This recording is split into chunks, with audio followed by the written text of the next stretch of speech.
Mga kaibigan, mag-like at mag-subscribe na. Tara na! Really a hard-hit storm across a wide part of our state.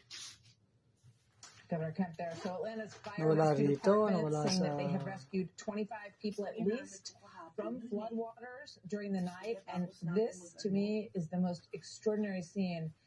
One member of the Fox Weather family also jumped into action. Meteorologist Bob Van Dillen was covering the storm this morning when he heard, and we all heard as we were watching it, screams from a woman who had driven her car into rising floodwaters, and she was trapped. And she was screaming for help. Van Dillen said he had called 911. They had not arrived. He was empty. Friday. Good morning. Good morning. Sama pakiramdam. Mas maangising.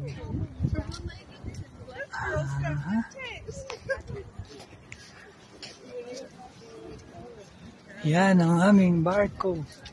Berko.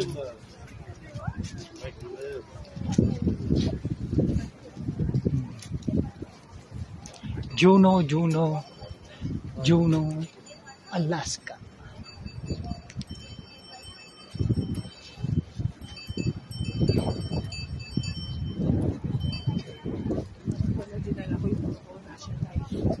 Alin?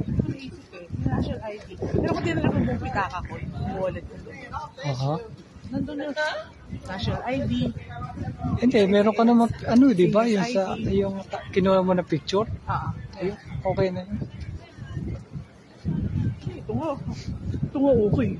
Ito nga. Ayan.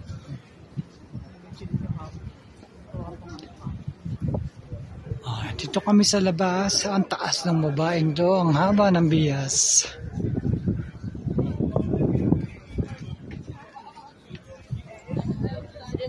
Ay, hindi naman pala siya maganda.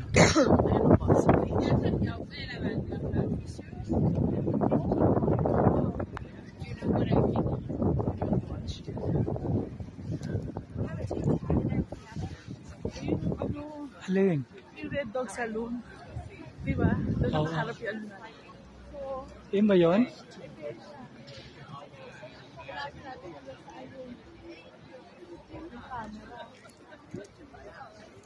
Diba? Oo. Mamaya. Ay. Di ba nandun? Ay, magtutur yan. Ha? Magtutur.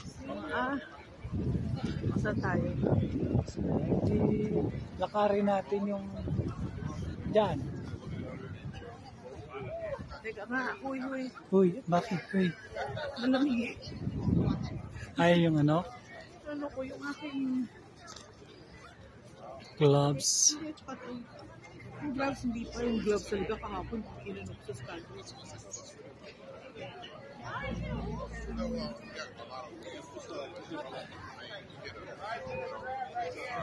Yan, magsisipag-tour yan.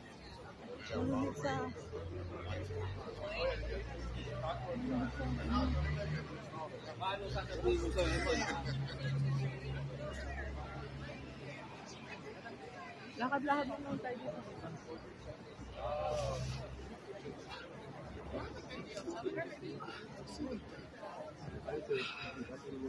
Importante kasi yung leeg. Ikaw, baka mo si leeg. Matingin ko nga. Okay, good. Ito yung Red Dog Salon. Bakit? Bakit? Hindi may Red Dog Salon pa din. Sinabi mo kanina sa akin, tayo pala nakalap sa Red Dog Saloon. Ano ka? Oo.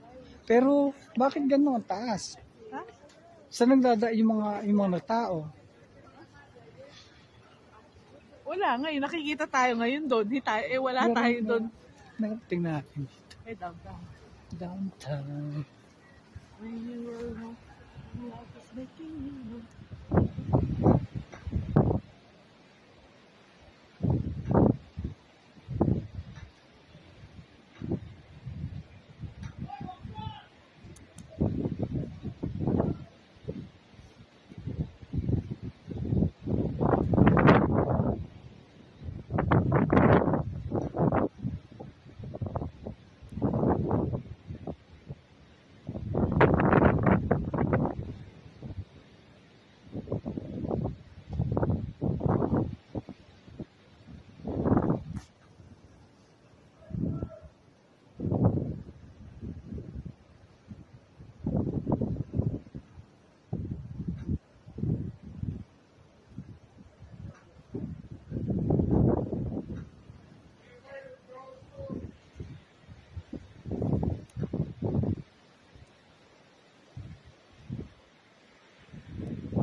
kaibigan, subscribe ka na. Tara na! Mga kaibigan, mag-like at mag-subscribe na. Tara na!